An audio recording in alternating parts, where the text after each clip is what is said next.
Most of the most powerful cities of all time, Greece, Rome, and Great Britain, all have something in common: theater. The history of theater in the Western world is still unknown for most of the population. The Greek, Roman, medieval, Elizabethan, and French Canadian theater will be the subject of this video. In 600 BC was created the theater as we know it.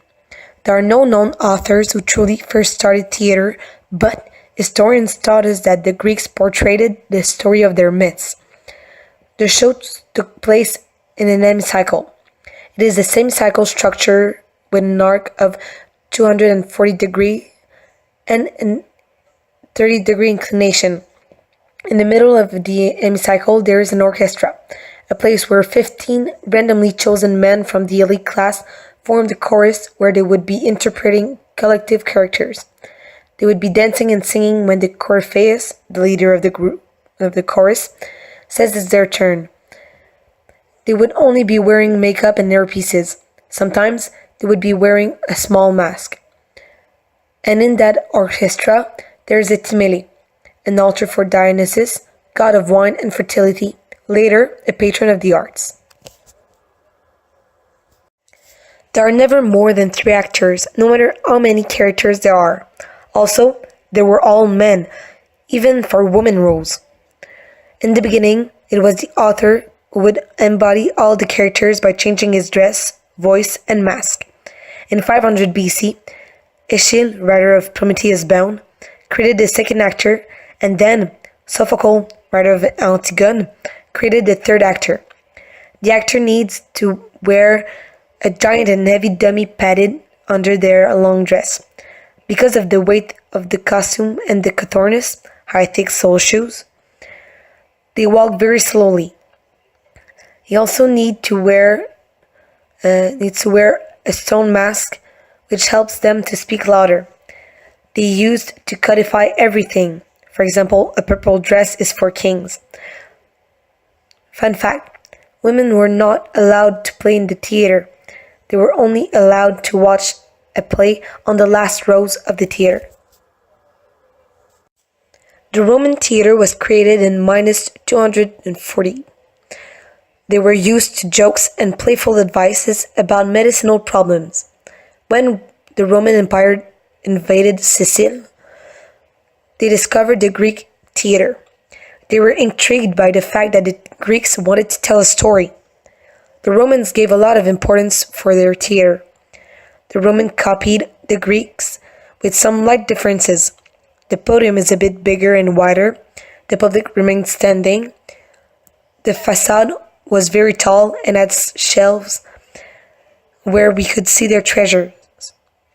In minus 55, the Romans created the first stone theater. The major differences about Greek and Roman theater are the degrees of the hemicycle: 240 for the Greeks and 180 for the Romans.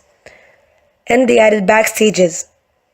Sometimes they would cover the hemicycle with a canopy of colored linen. When they would play Greek tragedy, they'd use the same costumes and masks. For their satires, military jokes told by retired soldiers, they would not use costumes since there were no storyline. After the fall of the Roman Empire in the year 500, and after a long wait of 600 years, the medieval theater was created. The Christian Church sentenced to death the Roman theater because of its obscenity, the mutilations, and the killing in honor of their pagan gods.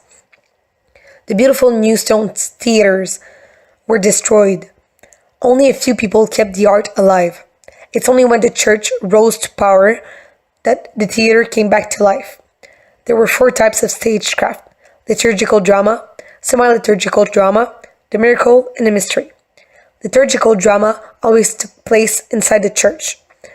Born from the Roman art and the fear of the end of the world back in the year 1000, people started to act passages and stories from the Bible. It's in the year 1100 that drama expands to the front porch of the church. The semi-liturgical drama is more about popular legends among the a saint's life, or bad anecdotes. They were chosen for their spectacular appearance. Semi-liturgical drama can be written by an anonymous author, but not always. For the miracle, they would play directly in front of the church. It would talk about the life of a saint, or just an historical legend. The Century of Miracles is during the Hundred Years' War. It holds massacres, tortures, and thieving. The writers would be inspired by these atrocities for their plays. The last type of theater that was developed during the medieval era is the mystery. It is for something unknown. It comes from the Latin word mysterium, which means ministry or public service. This theater is for everybody in every social class. They would play in front of the entire city. They would play every scene at the same time, so the public needed to walk from a scene to the other. Right after the end of the Middle Ages, four major events changed the entire world.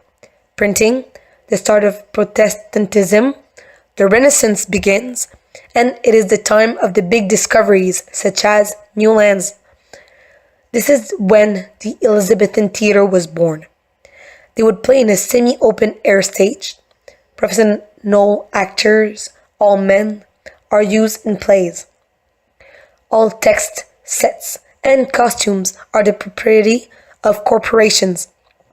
In the middle of the 16th century, some entrepreneurs developed the idea that they could make money out of theater. For the first time since the beginning of theater, there are real props on stage, such as wheels, horses, etc., that can be moved around to represent different locations. In 1576, the first fixed theater was built, and in 1594, the Globe Theatre opened, which went in flames in 1613 before being rebuilt. The Globe Theatre was the theatre of William Shakespeare. Theatre became more and more noble through time. Social classes were differentiated by how high people were sitting in the cylindrical theatre built around the 18th and the 19th century. The advancement of new technologies made some jobs linked to the theater easier.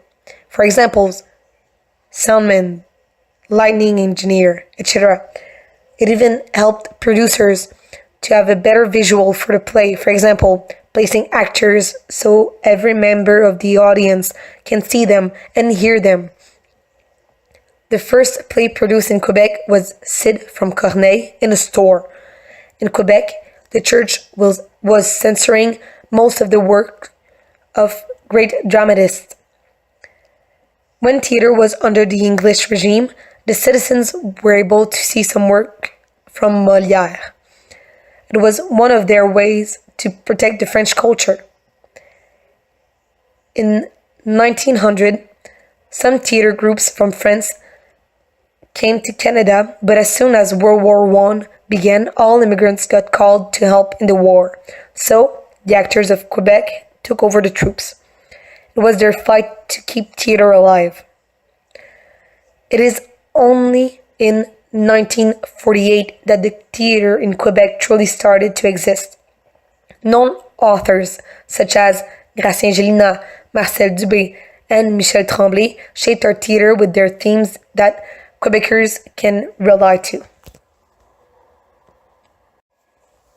We came from a long time ago to be where we are right now, and playwriters are still changing the world. From Euripide to Shakespeare to Victor Hugo to Michel Tremblay and to the newest prestigious American playwriter Lin-Manuel Miranda, they've all helped their society by saying out loud what was wrong with the society. We should encourage the newest generation in order to shape our future for the better, because, as I've shown you, all the important and powerful countries had a strong impact on the evolution of theater.